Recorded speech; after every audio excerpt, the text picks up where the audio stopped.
He was called the laziest farmer in the entire county, just because he refused to do one thing every other farmer believed was safe: plow the soil. In the spring of 1968, in Dawson County, Kansas, as soon as the last frost lifted from the ground, the tractor started before sunrise. Steel plows cut into the earth, rolling the top layer over like a heavy blanket being flipped. Last year's crop residue disappeared beneath the surface. A clean, dark seed bed replaced it. Smooth, uniform, perfect. That was what a proper field was supposed to look like. In that part of the country, plowing wasn't a decision, it was an identity. A man who plowed was a farmer. A man who didn't was something else: lazy. So when Daniel Mercer stood at the co-op counter one Saturday morning and said, almost casually, "I'm not plowing this year," the room went quiet. Daniel was 50 years old. He farmed 240 acres just outside of town.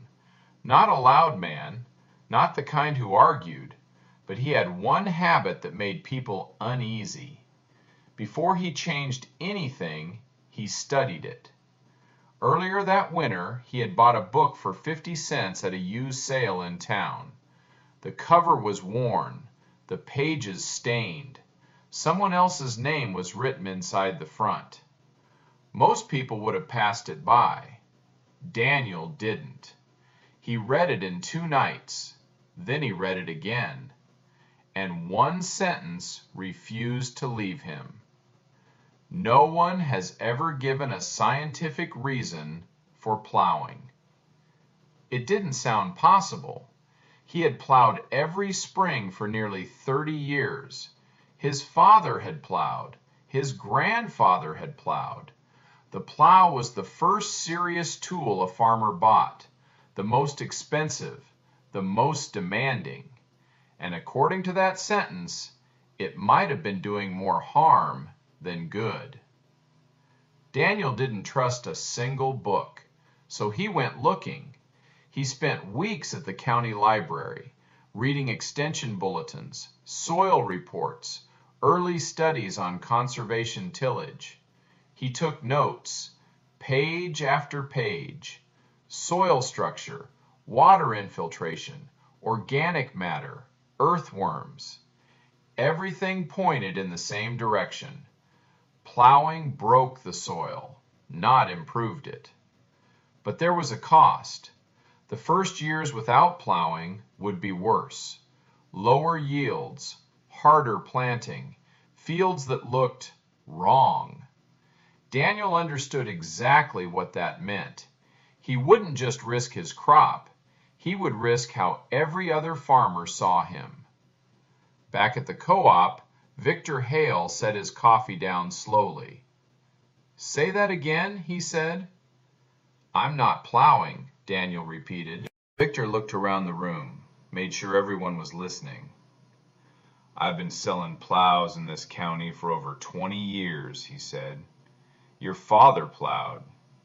Your neighbors plow. Every farmer in Kansas plows." He leaned forward slightly. "If you don't plow, you're not farming. You're just being lazy." The word landed hard. Lazy. In farm country, there is nothing worse. A man can be wrong, he can be broke, he can be unlucky. But if he's lazy, he doesn't deserve the land. Laughter started at the far end of the counter, then spread. "A book told him not to plow. Maybe the book will harvest his corn too." Daniel didn't argue. He didn't explain soil biology. He didn't defend his decision. He just drank his coffee, set the cup down, and let them laugh. Because he understood something they didn't. They were measuring this decision in months. He was measuring it in years. That afternoon, Daniel walked into his machine shed and stood in front of his plow. A heavy steel mold board, worn from years of use, reliable, proven. It had opened every season of his life. Now he looked at it differently, not as a tool, but as a question. How long had it been helping? And how long had it been taking something away? Ruth stepped in behind him. "Are you sure?" she asked. Daniel didn't answer right away. "I'm not sure," he said finally, "but I know this. The soil can't keep getting turned over every spring and come back stronger." He rested his hand on the cold steel. "This year, I leave it alone." That was the moment everything changed. Not when he bought the book, not when they called him lazy, but when he chose to stop. 2 years later, it looked like they had been right. But by the 8th year, when drought came and fields across the county began to die, there was one field that didn't. The one nobody believed in. The one that had never been plowed. To understand why Daniel Mercer stopped plowing, you have to understand what he believed he was protecting. It wasn't dirt. It was a living system. Daniel was born in 1918, on the same land he was still farming 50 years later.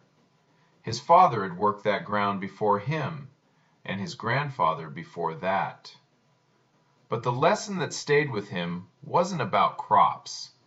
It was about soil. His father used to kneel in the field, reach down, and lift a handful of black earth into his palm. Not quickly, not casually. The way a man holds something that took longer to make than he can fully understand. "Feel that," he once told Daniel. "That's not dirt. That's time." Roots that grew and died. Seasons that ended and gave themselves back. Layer after layer, building something you cannot create, only keep. "Once you lose it," his father said, "you don't get it back when you need it." Daniel never forgot that. Not because it sounded important, but because everything he saw afterward confirmed it. When rain fell, he watched where the water went. When fields dried, he noticed which ones stayed dark longer. When crops struggled, he looked at the soil, not the seed. And over time, he began writing it down. Not stories, not opinions, records. Soil temperature at planting depth, rainfall totals, moisture levels, yield by field, year after year, decades of data, written in quiet evenings at the kitchen table. It didn't look like much, but it told him something most farmers never measured. The soil wasn't staying the same. It was getting weaker. Not suddenly, not enough to alarm anyone, but enough to notice, if you were paying attention. After every spring plowing, the ground looked perfect, clean, dark, ready. But by midsummer, it behaved differently. Water ran off faster, the surface hardened quicker, and each year it needed a little more input to produce the same result. Daniel didn't call it a problem at first. He called it normal, because everyone around him saw the same thing and did the same thing. Plow deeper, add more, push harder, until he read that sentence. No one has ever given a scientific reason for plowing. And suddenly, everything he had observed had a different meaning. The plow wasn't fixing the soil, it was resetting it, destroying what had been built and forcing it to start over every single year. He went back to his notes, looked again. The pattern was there. Every spring, disruption. Every summer, recovery. Every fall, almost back to life. And then March came again, and the cycle repeated. Kill, rebuild. Kill, rebuild. For decades. The book didn't give him a belief. It gave him a framework, a way to explain what he had already seen but never fully understood. And once he saw it clearly, he couldn't unsee it. The soil wasn't a surface to prepare. It was a system to protect. And the plow was the one thing that guaranteed it would never fully recover. That's why when Victor Hale asked him at the co-op, "What does the soil say?" Daniel already had the answer, not from a book, not from a scientist, from years of watching. It says, stop turning it over every spring and see what happens. That wasn't a theory. It was a decision. And once he made it, there was no easy way back. The first year almost proved them right. Not in theory, in numbers. When Daniel Mercer planted his corn in the spring of 1968, he didn't touch the soil. No plow, no disc, no field cultivator.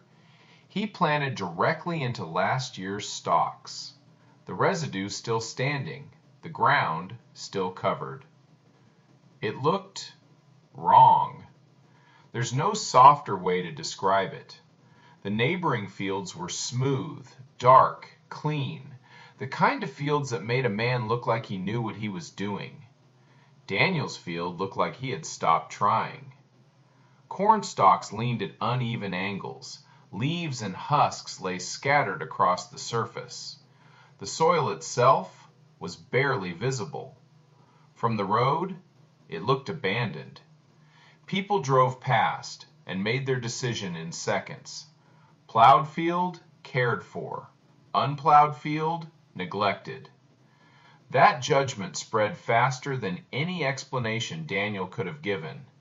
By midsummer, the comments started. Looks like Mercer quit farming. Maybe the book forgot to tell him how to grow corn. Laughter followed him, without him ever being there to hear it. But he heard enough. At harvest, the numbers came in. 78 bushels per acre. The county average was 89. He was down 11 bushels, 12%. Real loss, real money. The co-op didn't miss it. 78, someone said over coffee. County did 89. That's what happens when you read books instead of working fields. Nobody argued, because for the first time, the math was on their side. Daniel had expected it. He had read about the transition, 2 to 3 years of decline before recovery. But reading it and living it were not the same thing. The second year was worse. 74 bushels, 15 below the county average. Over 240 acres. That was a loss you could feel. Not in theory, in the balance sheet. Ruth didn't question the decision, but she asked the only question that mattered. How long? Daniel already knew the answer. 3 to 5 years, he said. 2 or 3 years down, then it comes back. She nodded. Can we make it that long? That was the real risk. Not being wrong, but not surviving long enough to be right. Daniel did the numbers. What he saved by not plowing, fuel, time, wear on equipment, covered part of the loss. Not all of it, but enough to keep going. Barely. "One more year," he said. "If year 3 doesn't change, then we decide again." While the numbers dropped above the ground, something else was happening below it. Quiet, unseen, but measurable. Before he stopped plowing, Daniel had taken a soil sample. Organic matter, 2.8%. Earthworms, 4 per cubic foot. Water infiltration, slow enough that most rain ran off. 2.5 years later, the numbers had changed. Organic matter rising. Not fast, but steady. Earthworms returning. Not a few, many. Their tunnels reaching deeper than any plow ever had. Water moving into the ground instead of across it. The surface staying cooler. Moisture staying longer. The system rebuilding itself. Daniel saw it in the soil, but no one else was measuring the soil. They were measuring yield, and yield still said he was wrong. That's what made those years difficult. Not the work, the doubt. Because everything visible said stop. Everything invisible said keep going. And there was no way to prove which one was right. Not yet. But the soil was already choosing a side. The turning point didn't come in a good year. It never does. It came in a bad one. A very bad one. The drought began in early summer. June passed with almost no rain. July followed, hotter. Day after day above 100 degrees. The kind of heat that pulls moisture out of the ground faster than it can be replaced. By mid-July, the corn started to show it. Leaves curling by mid-morning, stalks thinner than they should be, color fading from the bottom up. Fields that had looked perfect in April were breaking down, and the fields that had been plowed clean failed first. The smooth black surface that had looked so beautiful in spring had no protection, no residue to shade it, no cover to hold moisture. The sun hit it directly, and in a matter of days, the top layer turned dry, then powder. When wind came, it moved. Beneath that surface, the problem was worse. Years of plowing had created a compacted layer, a hard boundary beneath the topsoil. Roots hit it and stopped. They couldn't reach deeper moisture, so when the surface dried, the plants had nowhere to go. They began to die, one field at a time. Ray Donovan, east side of the county, lost almost everything. His combine moved through the field in September and barely filled the wagon. 11 bushels per acre, less than the cost of harvesting it. Others did slightly better, 30, 40 bushels, still far below normal. Some tried to fight it. Irrigation, more input, more cost. But the ground couldn't hold what it was given because it had lost the ability to store it.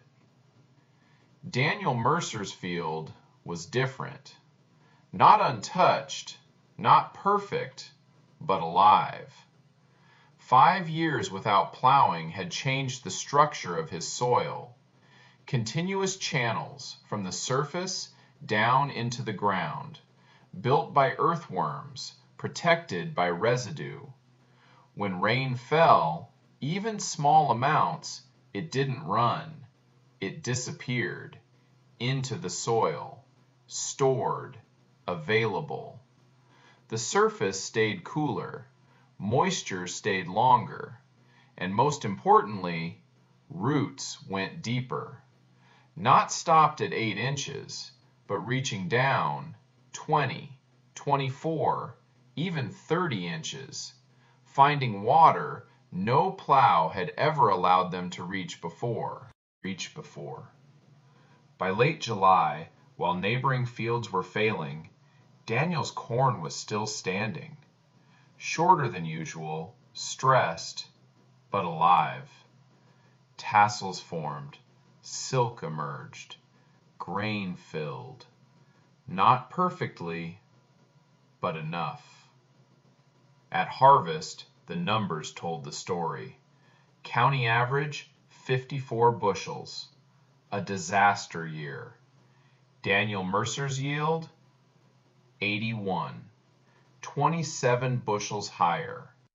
Across 240 acres, that difference was everything. Not just survival, advantage. The co-op was quiet that fall. No jokes, no comments about books. No one used the word lazy. Because numbers don't argue. They replace arguments. Victor Hale drove out to Daniel's farm in October. Not to sell anything, just to see. He walked into the field for the first time. Not past it, into it. The ground felt different under his boots, softer, alive. He bent down, picked up a handful of soil, and let it fall through his fingers. Dark, porous, full of structure. It didn't feel like the fields he had spent 20 years selling equipment into. It felt like something older, something closer to what the land had been before it was turned over every spring. "This doesn't feel like Kansas soil," he said. Daniel looked at him. "It's what Kansas soil is supposed to feel like." Victor stood there for a long moment, then nodded once. "I was wrong about the lazy part," he said. Not an apology, but as close as he could get. Daniel didn't answer. He didn't need to, because the soil had already answered for him. The story didn't end with the drought. It never does. Because one good year, even a very good one, can still be dismissed. Luck, timing, an exception. But what happened after that year couldn't be explained away. The seasons kept coming. Rain years, dry years, hot summers, cold springs, and Daniel Mercer's fields kept producing. Not dramatically higher, not overnight, but steadily, consistently. While other farms chased inputs, Daniel's soil kept improving. Organic matter rose, water holding capacity increased. The system he had protected started working for him instead of against him. By the late 1970s, something shifted in the county. Not loudly, not publicly, but quietly, farmers started paying attention. Not to the theory, to the results. They noticed his fields stayed greener longer, recovered faster after stress, required less correction each year. They didn't call it soil biology.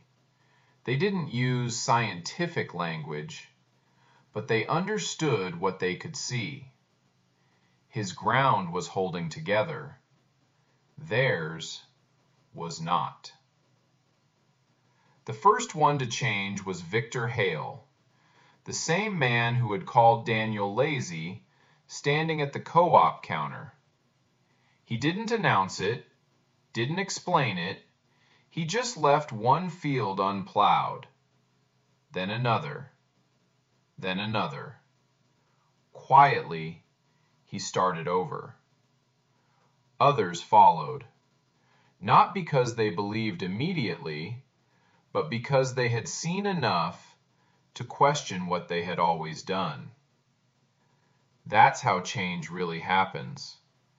Not in arguments, in evidence and time.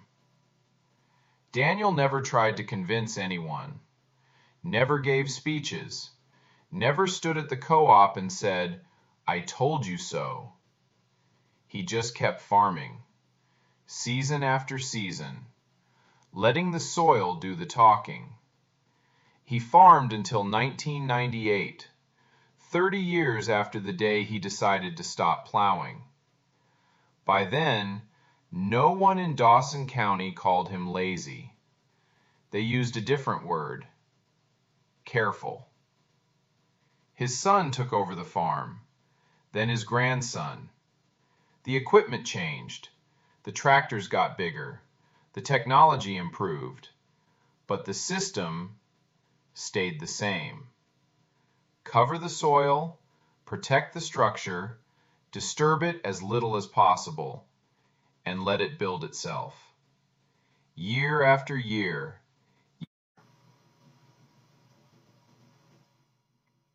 The notebook stayed too. New entries added, same careful handwriting, yield, rainfall, soil condition. Not because they needed to prove anything anymore, but because understanding never stops. That was the real inheritance. Not the land, not the equipment. The knowledge of how not to destroy what you depend on. Years later, when someone asked Daniel's grandson why his grandfather had made that decision back in 1968, he didn't talk about books. He didn't talk about science. He said something much simpler. He paid attention, and once he understood what the soil needed, he stopped doing what was hurting it. That's all it was. Not a miracle, not a secret. Just a man willing to look at something everyone else accepted and ask one question. What if this is wrong? And then willing to live with the answer. Because in the end, the difference wasn't in the equipment, or the money, or the weather. It was in one decision, made quietly, defended silently, and proven over time. The man they called lazy was the only one who had stopped long enough to see what the soil was trying to tell him.